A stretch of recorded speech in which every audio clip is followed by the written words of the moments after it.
ebele oyo lelo baza motema mabeza babongisi Saint-Esprit batikana ba renommé batikana ba kombo bakomo litesco ke toboma oyo aza oyo Saint-Esprit azo produire pa na ye to longola po biso à partir ba kombo na biso là ba tozo ke pasteur X mutabenga c'est que natindela ye Allô papa te lobi nazalaki mutupe na esofaki nga makasi donc nazalaki mpe ma blende telefone mpe ezalaki na charge te donc tellement mpe mikolo na piaka donc nazokoka pe te nazobima pe te navandika na ndako nazalaka na ndako navandikaka biso tolobelaki lisusu makambo na yo tolobaki dezaki yaka mosala ezali tokopesa yo misali topesa mosala eza na probleme moko yaka tokutana na yo nano biso tosololi po toyeba nini tokosala oli ovandaka na ndako pesa pienda disais le Wamabé, oui certes, si tu marches avec le pasteur Wale, c'est lui ton patron. Le soir, quand tu rentres chez toi, aux autres, on a un sourire. Ça, c'est vrai. Oui. Nous qui sommes avec lui, chaque fois quand tu veux le quitter, sourire est en raté. Parce que tu es aux côtés d'une personne bien. Les chauffeurs, Azaki surpris, à Romo n'a pas appel. Bazo bengi na batu. Ne de qui ojowana. Na batu oyo ba pasteur ba on va préciser ba kutana na hôtel du fleuve ba kota réunion. Surtout e ba ki nombre na ba honte. Surtout e ba ki ba masolo oyo te. Oui. Parce que na minute chonga na zana après na koya to sande nini ata moi soit to bengani ata na WhatsApp. Ponga pe na zana moi kopanga muke peut-être tout mona na boye na mona bino ata na WhatsApp to mona ni pe comme ça na za pe na moi courage ngana za après na zana après ya koya. Yo kana lobi koya. Oui papa. On peut les appeler. Samedi, lobi samedi, dimanche, comme ça l'autre, comme ça, il y a tout dans la même na, oyebi, hôtel du fleuve, oyebi. Naebi, hôtel du fleuve, naebi. Donc, dans un hôtel du fleuve, pour nous solo. À Cambodge, belé, tout pour vous. Il y a qu'à compagnie na biso bitu kapeza. On fait ce type de temps pour nous, on peut faire même le pain ou ya kopanda. Donc, on peut faire le pain ou ya kopanda, donc on peut faire mutu ka bien au salana. Merci papa. Donc, ils ont un problème de mon côté. Bien sûr, ils ont un problème de mon côté. Moi, je suis un long pétier. Donc, il y a beaucoup de choses. Dans son serviteur, Claude Kabunduale, ça a épargné na baliwa, na attaque, na tentative, c'est pas la première fois. C'est pas la première fois que l'évangéliste Claude Kabunduale est victime. Il y a empoisonnement, victime, il y a groupe de bandits, victime, il y a marabout belé. Mais il n'y a que de pasteurs, ce qui fait très mal. Tant que l'on la rare, chers internautes, bonjour, bonsoir, selon l'heure que vos ubiso, bipayo, vos saluts partout dans le monde, nous vous saluons. C'est encore un nouveau numéro avec votre humble servante Anne Servadi. Elle est toujours pour vous servir. Sans oublier, derrière la caméra, nous avons Gelor Ngansele, toujours au travail. Et vous n'êtes pas trompé, vous suivez Congo Suisse TV. Toujours là pour vous et la chaîne qui vous informe des informations réelles et vraies aussi. Nous saluons l'existence du président, du boss, Maître John. Nous te saluons là où tu es. Papa, Bambo Tenayo et Belé Belé. Et nous disons encore merci l'équipe technique Mobimber Congo Suisse TV. Là nous pensons il y a papa Nabiso Papi Lo Congo. Topesi Mbote, topesi pe Mbote na ba Fossette la diva, topesi Mbote, topesi pe Mbote na Mido. Oyo azola Rabiso toujours image et énergie toujours makasi. Très chers internautes, nous sommes là en séjour pour na kolobelela attentat ya liwa ya pasteur Wale ça. En tout cas, je vous affirme que Elokoana ebeti makasi. Qu'est-ce que je vais dire réellement? Ici sur ce plateau, nous avons reçu pour vous le porte-parole de pasteur Walesa. Là, je parle de Messie Gédéon du ciel. Pasteur Walesa, c'est le visionnaire de l'église Centre de réveil spirituel. Et je sais que Boyebi, Pasteur Walesa, c'est un homme de Dieu qui travaille durement pour l'œuvre de Dieu. Mais Pasteur Walesa Azala qui tentait Naliwa. Et c'est dans cette émission que nous allons comprendre ce qui s'est passé réellement, ti et comme Eliwana. Mais avant tout, tozo yoka ba audio ezo surkile ba malobe ezo surkile ba tu bazo loba ba msusu bazo wanga nango, c'est pas vrai, ba msusu c'est vrai, mais moi la Servadienne, comme vous le savez toujours avec de preuves, je suis là pour vous balancer un audio boyoka audio oyo lolenge oyo batuwana mususu o ba mi bengi pe ba homme de Dieu ba bengaki chauffeur ya Pasteur Walesa pour proposer ba makambu ebele juste pour la livraison ya pasteur bolanda yango. Très chers internautes, boyoka audio oyo. Ngai papa.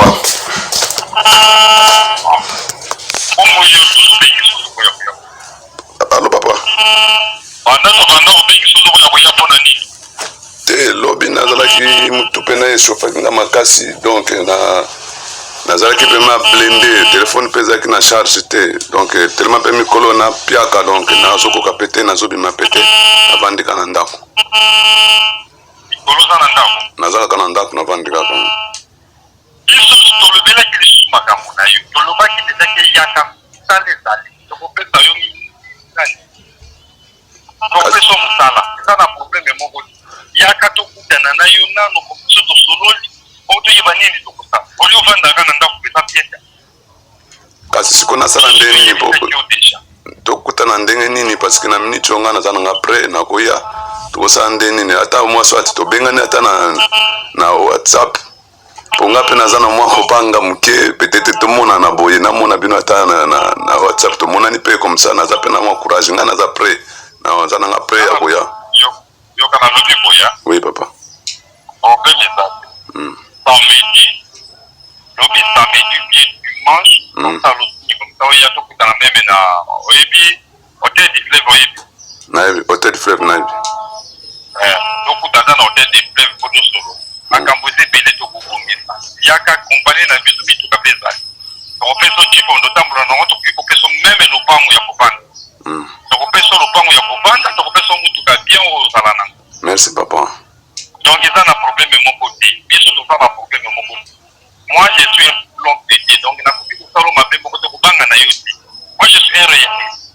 Au bang est là pour mon côté. Au y a tout côté. C'est comme ça. Le cas membre moi quoi dans la famille Boyanaï. Vous savez kanga? Nazo quoi papa. Le cas membre moi ya famille Boyanaï. Comme ça, tout vendre tout sur la na yo bien. Je crois que vivre ni na papa naza na eloko te, donc nazo vivre ka boye nazo senga kaka bala. Comme ça c'est comme ça biso na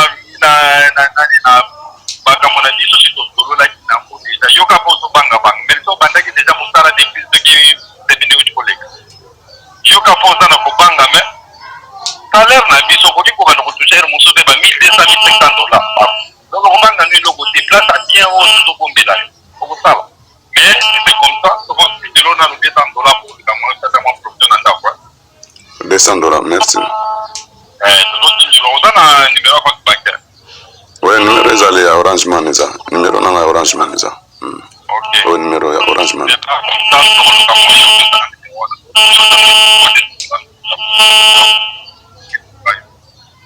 Allô papa. C'est quoi le pan au banda et à la route de la carte? Naza le pan ya papa. Ya pasteur na vandaka.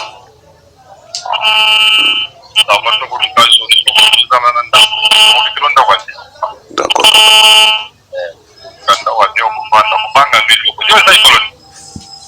Naza Mkongo. Mkongo ya ba Kongo ya Rose. Rose. Nga zande kono marke kana za muyombe me. Naza kati kona. OK. Nga za Mkongo na ya bayombe.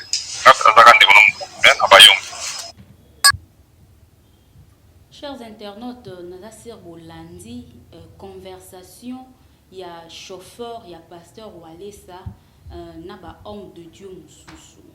Le problème est que je ne suis pas vraiment là pour expliciter en haut réellement parce que sur le plateau toyambi porte-parole ya pasteur Walesa o abengami na kombo ya papa Gédéon du ciel ako expliquer biso problème en ebandaki ndenge nini po ekoma tina niveau ekomeli ndenge tozoyokela biso na bino pe ndenge toti kolanda audio oyo ya ba transaction ya ba mbongo totindela yo mbongo omisunga nanu mpona ntango oyo pourkui ozobanga koya kokutana na biso po biso tokopesa yo mosala baproposer na salaire naza sur bolandi très chers internautes pourquoi nyonso wana mpona nini alors tokosenga na cameraman na biso di alors ngansele azwela biso invité na biso ya lelo po tosolola mpenza malamu na ntina likambo yango.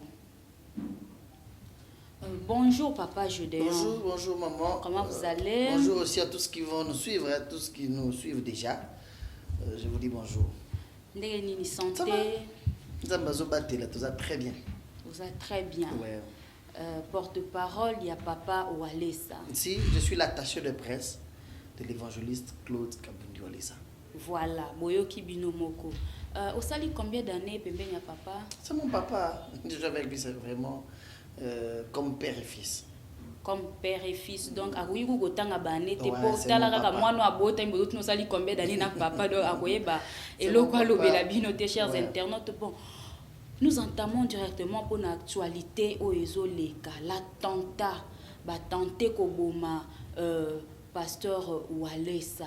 Qu'est-ce qui s'est passé réellement? So ko yiko expliquer na ba internautes na biso ba yeba penza e bandeli yango bandi ndenge nité koma ba appel koma ba proposition ya misala e koma ba kotinda ba mbongo tout ça. Qu'est-ce qui s'est passé? Merci maman. Ce qui est plus important, c'est de dire merci à Dieu. C'est dire merci à Dieu parce que le Dieu qui est dans son serviteur Claude Kabundi Walesa a épargné na baliwa na attaque na tentative nyonso ya kalibosone. C'est pas la première fois. C'est pas la première fois que l'évangéliste Claude Kabundi Walesa est victime. Il y a empoisonnement, victime, il y a groupe de bandits, victime, il y a belé. Mais il n'y a que de pasteurs, ce qui fait très mal. Tant que tu l'as de la rare, tu as dit que ça la maman des arabes pasteurs. Au moins, tu as dit que pasteur allait se le voir à Nyongonanga, vous foutangai, il y a un lobenatin de l'ébat, toi salé ma bé, il y a un zolugana éliminé été. Au moins, arabe pasteur. Et l'Europe a eu la rana pasteur, on a raté. Mais pas ça, animé na motema ma bé, on va na motema ma bé na bango. Comment Kabundi Walesa? Comment est-ce qu'il faut ils la Walesa? Pourquoi Kaka Walesa? Tout le monde est au Boumaï. Les moi sont au circuler na ba téléphone ya ba tout na ba réseaux sociaux. Nous disons merci à Dieu parce que Nzabalinga ki to yeba bango. C'est pas la première fois madame.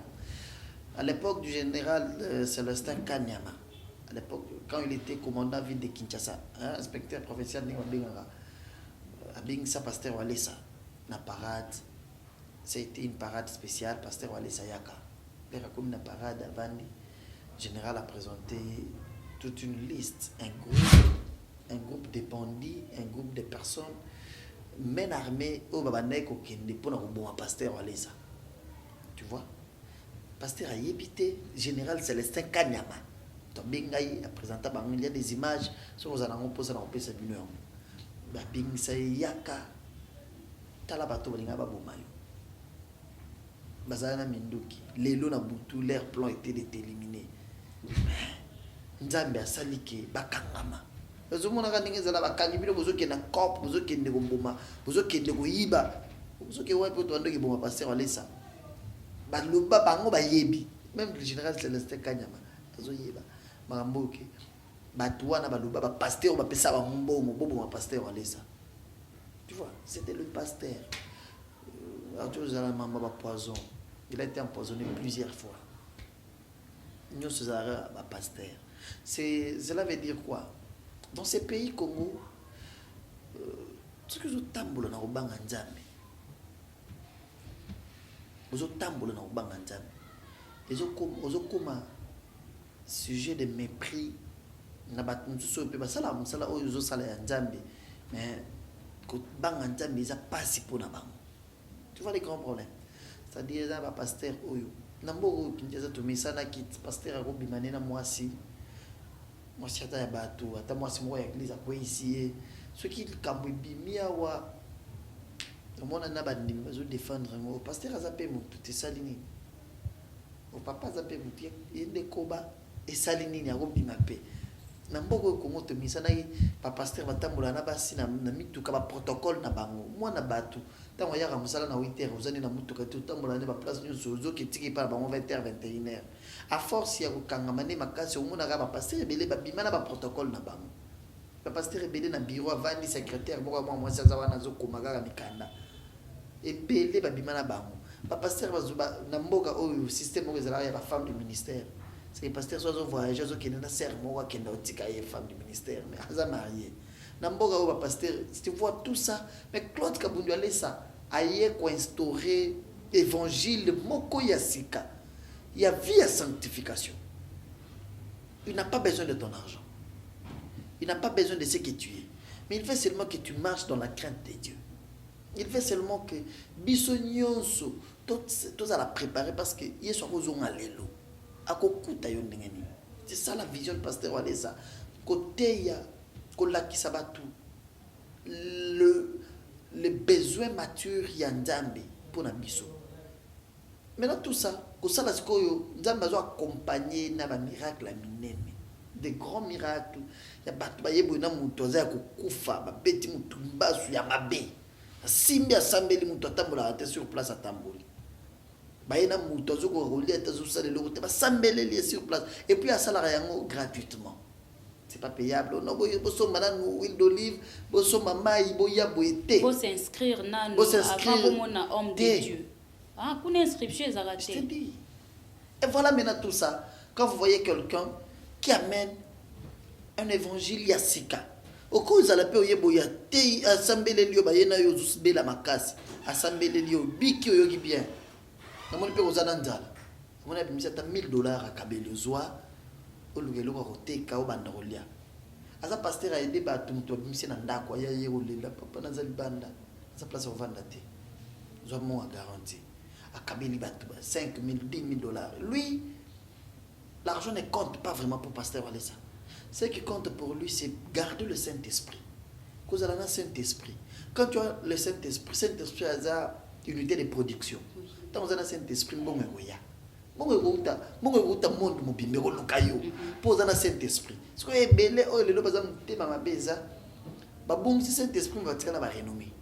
Ba tika na ba kombo. Ba komo litesco que to boma oyo aza oyo Saint-Esprit zo produire pa na ye to longola. Po biso à partir ba kombo na biso. Là ba tozo que pasteur X mutabenga c'est que na tindela ye. Ozo mona bazo ga ba boma ye parce que azo sala mutala nzambe bien na kubanga nzambe. Ba wila ke logote pasteur Walesa kena na ba réunion te o non réunion ba politicien o ba pasteur bazo kota kota. Tala le na ba télévision ba pasteur bazo sala ba débat. Toliaki te aliaki te. Ça fait très mal. Vraiment, très chers internautes, ce que dit Papa Gédéon d'ici est vrai. Vous verrez vraiment le serviteur de Dieu, ce qui se dit serviteur de Dieu, en train de se débattre politiquement à la télé et librement sans pourtant se gêner. Et là, vraiment, je l'ai chose grave, bazo wele lande ba mbongo. Nenga baliaki mbongo. Oya lobitenga na liaki te, usa lobite to liaki abandotanga ba liste ya ba pasteur. Tozela est-ce que ce omoni tozela ka ba pasteur au lieu ya kotuele la ba liste ya ba mbongo ba lié nenga bazalaki. La mission d'un homme de Dieu c'est de gagner ba âme pour le Seigneur. Gagner les âmes pour le Seigneur. Sauver ba oyo bazana maboko ba ndoki ba oyo Satan allié. Ba oyo bazali lié ko délier ba ko laksa ba tout salut. Le chemin du salut. C'est ça ce qui est plus important. Maintenant le pasteur va laisser kota ba réunion wana te o toke wele na mbongo ya o toke ndai ba bengisa biso ba kabela biso mbongo to kabola ilaro wana yake na bilo wana te. Avant na ndamu na ye. Azara na bangomba, azara na prière, c'est pourquoi mon mutema mabe wana. Il y a eu un problème. Le pasteur s'est décidé il y a recadrer l'église après plus de 5 mois de confinement. Tu vas dans une banda. La culte zalagité. La culte zongi. pasteur Alessa a dit, bon, parlez avec l'église. Kola qui ça marche, sika au église et au banana. Qu'on enseigne puis banana. Là, c'est une causerie entre père et fils. À tout solo là. Alors, à petit exemple, il y a que un pasteur, on ne s'habitue pas à un serviteur de Dieu. Pour Nzambe azakatini, Nzambe a placé une bosso na yo pour la délivrance, pour la bénédiction, pour la guérison na yo. Ça fait très mal. Les chauffeurs, ça pasteur Alessa, comment qui commence à pasteur? Plusieurs années déjà avec lui, même commence à le respect diminue. Tant que vous avez un patron, le respect peut diminuer. Le pasteur devrait faire une course. Tu peux te rendre compte que le chauffeur a mis le carburant est dans Moutouka. Or, je suis déjà chef Chara. Quand tu viens le matin, il y a des véhicules dans la parcelle, ils ont contrôlé les Moutouka sur l'état. Si vous remarquez que le carburant est athée, au moins il y a un intendant qui est dans le pangoana. Parce que le patron peut sortir. Il peut sortir à tout moment. Si le chauffeur a bimi l'esprit à qui n'a pas eu carburant ici, il peut ça moto tia carburant dans là. Comment ça n'a eu? Mais comment il y a bimi ça n'a moto carburant ici pour ça que ça bon. Or une tendance mo bimi ça là na le pangoana. Vraiment. Chauffeur a baillé. Eh bien quand on fait à ton patron. C'est-à-dire, et le déjà est payé. Vraiment, c'est dur, il y a quoi admettre, vraiment, quelques comportements. Ouais, le pasteur est resté calme. Il a compris que, c'est que moi, non, et pas seulement son pasteur, d'abord son patron. Mais surtout, le monde qui cause à la patronne, je suis aussi son pasteur. Il ne faut pas mettre ça dans la bouille. Il a donné l'exemple. C'est pourquoi j'ai voulu qu'il ait un chauffeur à 82 ans. Ata papa mukolo ata mwisangai mais azala zo banga nzambe poso mtu zo banga nzambe akubanga pasteur na ye alobi ye chauffeur nanga atika la chauffeur ya église asala ba course église ba course ndako.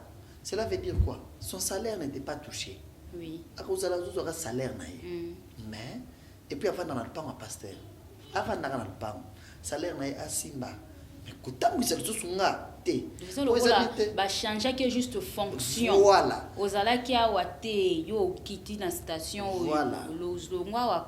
Donc c'était ce qui s'est passé avec pasteur Walesa et le chauffeur. Donc voilà. Le pasteur Walesa n'a pas exclu le chauffeur. Juste à l'ongolien à niveau mon roboyer pour na ndenge bolandi wana papa je leur oti ko yebisa biso ya komesana. Donc le pasteur a pu comprendre que na ba lire babanda ko kende déjà na chauffeur liboso déjà donc passer à mona ke ozala malamu te parce que balobi moto ya maele amona na musika amona ki na musika yango asololi na ndeko na biso nani chauffeur alobi te yo lisusu pene na nga penza te ozali na yo na musala kasi pene na nga indete zala na noa pembeni.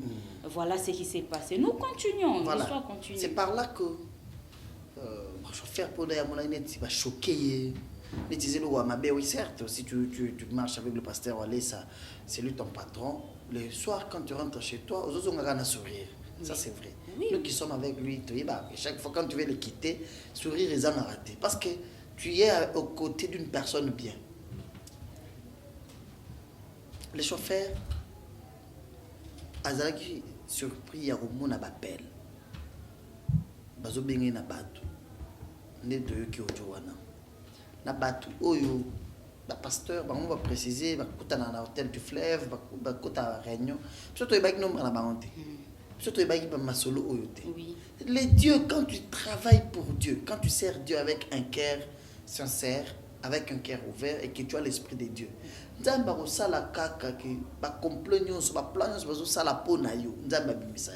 même la parole de Dieu nous dit qu'il fera de nos ennemis nos marches pieux. Voilà. Marche pieux, ils seront révélés. C'est ça. Ils seront révélés. C'est ça ce qui s'est passé. Les chauffeurs, heureusement aussi, abandi enregistré appel biso tozoluka yo toza batutel toza basala nzambe toyokaki makambo ekomelaki yo yango tozoluka oya tosolola biso moko d'ailleurs toza na bamitoka tokopesa yo tokopesa ndaku tokopesa yo mosala bajipe ya minene banda kotambwisa baconfirme na salaire tokobanda foto de 1200 à 1500 dollars ozobanga nini fo ya tosolola tokopesa na baavocat ofunda pasteur na yo mpona makambo asalaki yo wana dimanche makambo pasteur asalaki ye toyeba yango tozoyeba yango est ce que koyebisa okomemanga lisusu te eza likambo mabe pasteur asalaki ye nde balobi tout ça baprofite badiembeli kaka na yo wana mpo lokola ezalaki mpo na chauffeur neti eloko asoni bayokisi soni na miso ya bato ale bango balobi tokangaka wana lokola pasteur na yo makambo asali wana il faut ya biso tozawa tokosolola yo soyoki bien chauffeur na kosolola na bango alobi bokobenga ngai ata na appel vidéo na whatsapp po toyebana mpo nazobanga mpe chauffeur enregistré conversation batindeli te $100 qui comme ça tia nanu provision oya ata na membre na yo moko ya famille mpo oya kosigner contrat na biso tosolola mais au retour biso tozoproposer baposte ya minene biloko ya bien au retour yo mpo olakisa biso juste kaka banzela pasteur walesa kendaka bangomba kendaka baprière banzela nini baretraite na otaka wapi bozolukela yango nini c'est ça tentative de meurtre contre le serviteur de Dieu Claude Kabundu Alessa bino bomi beng bazo bisepe bien biso toza basala nzambe kobanga te tokosala mabete yaka tosolola kaka po alakisa bino bangomba pasteur Alessa kendaka banze ba itinéraire na ye po bosala nango nini tu vois là il y a un grand problème vous cherchez ba itinéraire bangomba kendaka bozoluka po bosala mabe pourquoi et voilà que quand le chauffeur les a identifiés, c'est le chauffeur qui les a identifiés. Quand le chauffeur a su que, voilà, quand le chauffeur a su que, les abattus, chauffeur car il m'a dit sous toi, chauffeur il m'a dit on le bien, et ne pas azutoka, papa, batumo ba bengi ngai, boyoka ba audio, je les ai enregistrés, ba proposer nga boy. Tu vois. Et quand nous avons suivi aussi tout ça, très bon. Et nous avons compris que traître, parmi les gens tous qui sont toujours autour de pasteur Walesa. Nakatio malobate papa Gédéon, na ba source moko crédible, toyo qui que Messieurs Diba, pour ne pas dire pasteur Diba, parce que selon Makambo Toyo Kelly, c'est dur vraiment.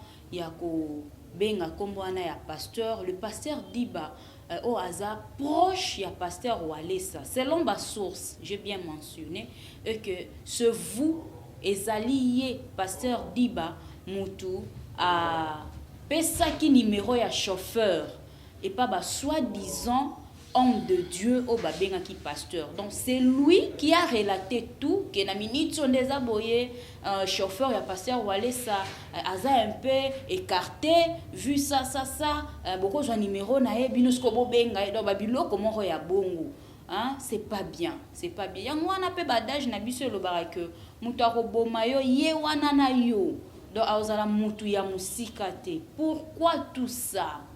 Pona nini na kati ya centre de réveil spirituel boza malam qui ne sait pas ba œuvre au pasteur Walesa Salaka, qui ne voit pas ça, qui n'a jamais entendu même une fois hein? Et pas ba o kutu baza ba proche te mais ba oyo baza bandimi le pasteur Walesa Salaka bolam action de grâce pona na ebite na bengango offrande au monde o ya Salaka wana na ebite na éviter grâce oye azanango pona kosala onyo so asala kana soki asala ka bongo pona simple mondimi et bongo bino ba proche na je ne sais pas vous êtes animé plutôt vous êtes animé na esprit nini oyo et pousser bino hein boko matina ba niveau wana obokomeli c'est pas bien chers internautes nous continuons na histoire oyo ya meurtre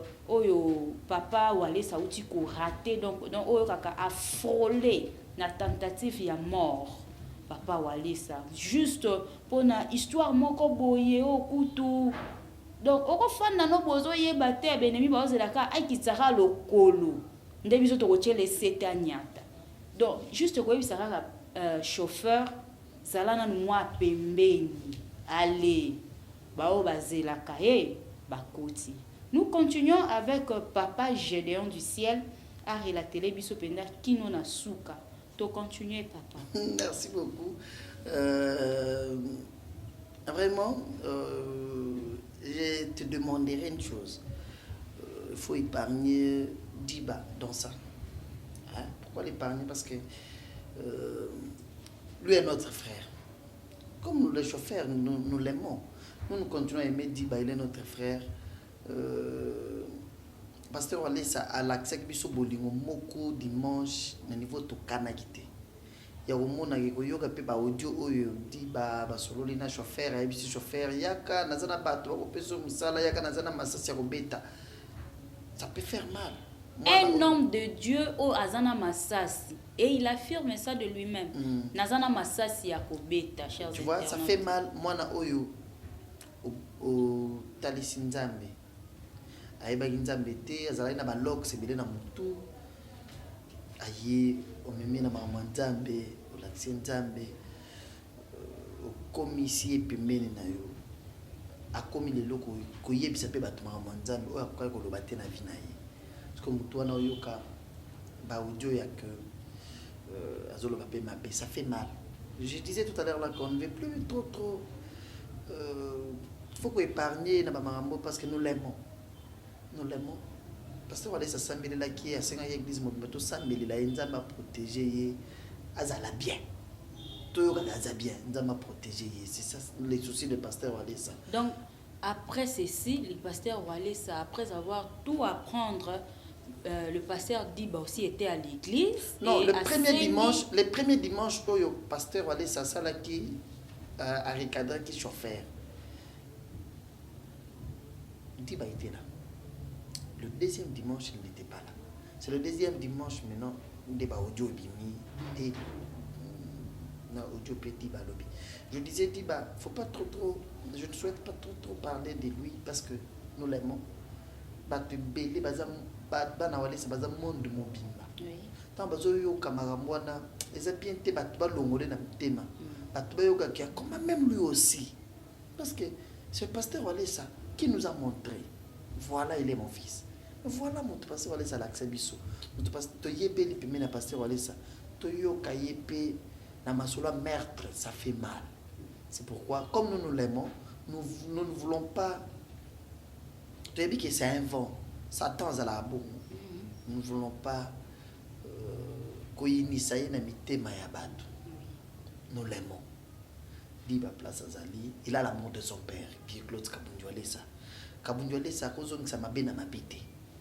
Kabundu Walesa zo pambola ye, zo sambelela ye, ponzamba pambola ye. Ce qui nous fait mal, même le chauffeur, ceux qui azalaki na bolingote. Mon chauffeur, ceux qui azalaki na bolingote. Ceux qui paient Kabundu Walesa azalaki na esprit nzambe te. Chauffeur a opé sa itinéraire nyonso. Mais le chauffeur est venu rapidement na ba audio. Pourquoi? Parce que Amoni, pourquoi on a livré Moussa Nzambe? Or, ce n'était pas lui le chauffeur qui disait ça, c'était l'Esprit de Dieu. Je ne pense pas que la conversation de ce chauffeur a enregistré. Mais il n'a pas compris comment il a enregistré ce jour-là. Il n'a pas compris comment il a quitté chez lui Mbangutina ba audio pour yo kamaramboyo. Et bango batouana va comprendre comment est-ce que l'air ni chauffeur a identifié bango à lobi bango. Nous les connaissons. Nous connaissons biso tozong sarama bena mabete. Voilà ça à l'accès biso bolingo. Mais ce qui fait mal, au déplorer à awa, c'est ce que tous nous déplorons. Bozo lukanini na mutu oyo asali bino logo te, bozo wela ni logo te, boza na yepité. Mais bozo sangana à chaque fois. C'est ça ce qui fait mal. Claude Kabundu Walesa reste serviteur de Dieu. La mission qu'il a, nous avons à chaque fois, à chaque époque, à chaque saison, chaque génération nzambe atelemaka na mutu moko aponaka mutu moko baserviteur de Dieu bakoza lebele mais nzambe apesaka moko bâton de commandement. L'évêque général Soni Kafuta ayaka ye moko na 2017 na église koloba yango obi nzambe atalisi ngai naza na volant azokumba camion nzambe alongoli nga azwi pasteur walesa atie na remorque molai ntango natuni nzambe nini nzambe ayebisi nga moto aza na bâton de commandement yeyo Soni Kafuta ya koloba yango na église baimage ezala na internet ozomona il faut kozala na esprit ya nzambe mpona kosala bongo moto mosusu akosanorgueillir mais nzambe alakisi clairement aya alobi je ne pouvais pas garder ça moi et pasteur walesa on ne coopère pas. On te voit de loin, on peut se rencontrer, peut-être dans Matanga, oui. Peut-être dans Kamoroboyi. Tout coûte à la vraiment. Mais accepter de venir, dire ce que Dieu lui avait montré. Cela veut dire quoi? Il y a un bâton de commandement spirituel, c'est l'évangéliste Claude Kabundualeza. Maman, na mboka oyo. Nous avons 3 exemples. Maman, ce pasteur va aller à l'Obareko qui s'amarakaka. Pourquoi pour alobaka oyo ezouta na nzambe pasteur olesa aloba na mboka oyo omoni kaka orgueil na kolinga koloba pourquoi kaka ye ndelo ezo déranger biso nzambe atalisi ngai na couple pastoral moko nazomona papa azokufa bandima nasamelela papa tolongola liwa abandi ba démarche babengi ye moko mama ndimelanga na ya kosamelela papa. En Afrique du Sud, nous avons soin, nous avons avion, nous avons visa, je vais me prendre en charge. Mais seulement, nous avons sambélé là. Non, papa, ça va. Pasteur Walesa, tu sais, papa a déjà bien problème de baboui. Pasteur Walesa, Zonia, le bien en église, avec ça va journaliste, ça de presse. Alors, on peut une église, le bien, Zambata de Singaï, qui lui est au côté dans la couple pastoral.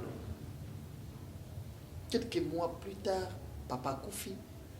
Baena papa mama kufi parce que les alobaka ya avant eko baboya ikaka pourquoi laisse moi na mukia ojo bana oh laisse or nzambe mutata lisaki maman na mboka on a 2018 l'élection eza c'était prévisible que makila il fallait qu'il tanga nzambe azotal ça ne bain de sang quand on parle de bain de sang c'est que makila en désordre guerre quoi au bima parce que on laisse longa kena na Zimbabwe akenda kosambela nzambe sunga biso guerre salema te na mboka na biso élection les gana kimia avant publication résultat pasteur Walesa avait déjà parlé sur le chef de l'état pasteur Walesa loba que élection et les gana kimia président ya sika kokota ba kopesa na mbote na wazali président oyo baluki azobima loba ya c'était pas facile ataki ministère en danger parce que nenga loba ki wana ceux qui salema rabongo te guerre salema ka il a